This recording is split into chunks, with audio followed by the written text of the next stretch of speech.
Alright. Ngayon po tatalakayin natin itong classrooms na nagawa ng administrasyon ngayon na ilan ba? 22. Sa isang taon, 22 lang. Ano ba naman? Ano bang nangyari di PWH? At saka kay Tatay Digong sa isang taon ay sumabot ng 23,359. Actually, kung titingnan natin ngayon dyan, it's more than 23,000 yung nagawa ng administrasyon Duterte sa isang taon. Actually, nakagawa na ako ng video nito pero dinilit ko kasi hindi ako sure kasi baka mali ako ng ayaw ko din yung magbigay sa inyo ng fake news. Gusto ko din na yung ibibigay ko sa inyo ay talagang totoo. Hindi naman tayo mahilig dyan sa fake news. Gusto kong malaman ng lahat kung ano talaga yung totoo. So, titingnan natin punta tayo sa DPWH para mas klaro at ano talaga ng lahat. Makita talaga ng lahat kung ano talaga yung totoo. So, base dito sa hindi masyadong kita. So, base sa data ng DPWH, report to November 23, 2020. So, ito lahat yung nagawa ng DPWH. Wow.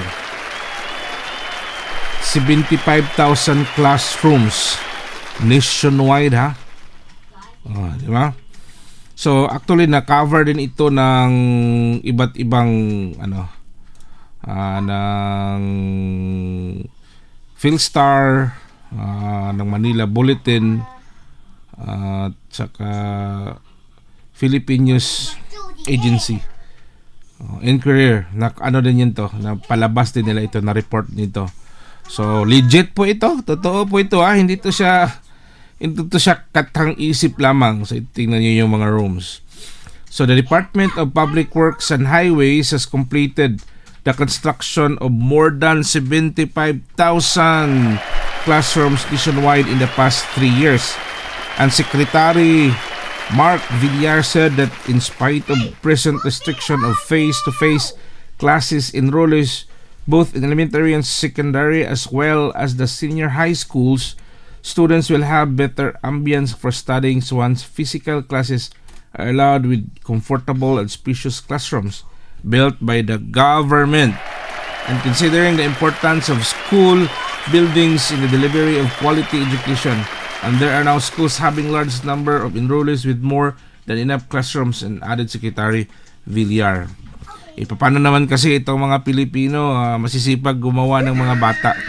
Kaya kailangan natin ng maraming classrooms. Pero yun yung nakakapagtaka, bakit ang DPWH sa panahon ni Tatay Digong ay sobrang matino sila. Bakit sila tumutupad dun sa kung ano yung nasasabi ng administrasyon? Bakit ganun ang nangyari ngayon? Bakit 22 lang?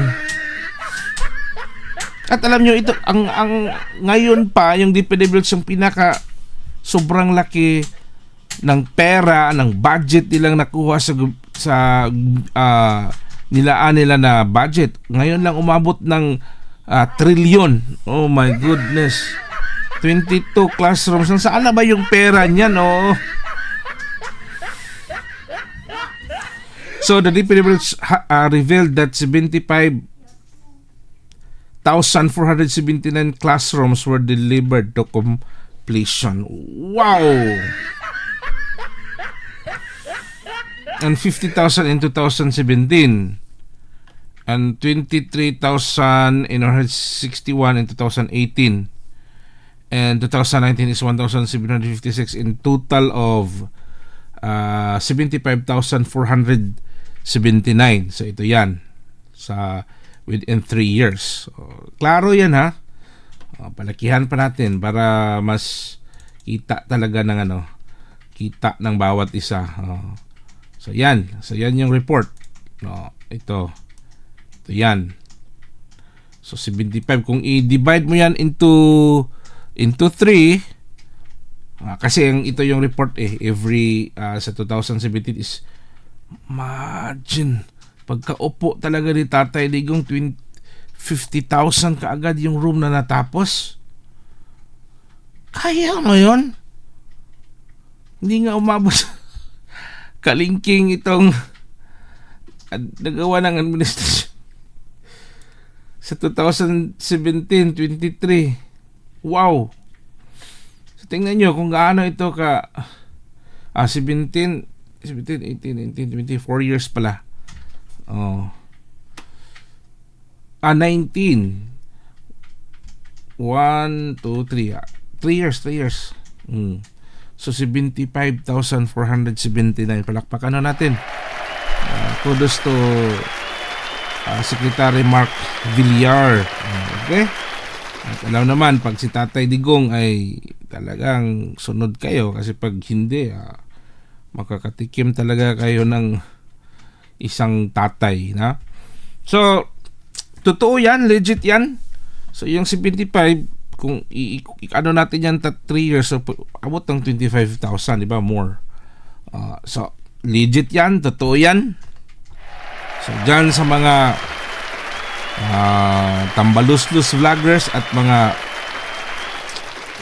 vloggers, itong mga ghost vloggers natin, saksak nyo yan sa baga ninyo. Hindi nyo yan kayang titirahin. Totoo yan di PWH yan okay? Ano pang masasabi nyo dyan? Wag na. Ganyan katibay yung presidente natin, tapos pinadala nyo sa ibang bansa, binigay nyo sa banyaga. Wala kayong mga kaluluwa talaga. Alright. God bless everyone.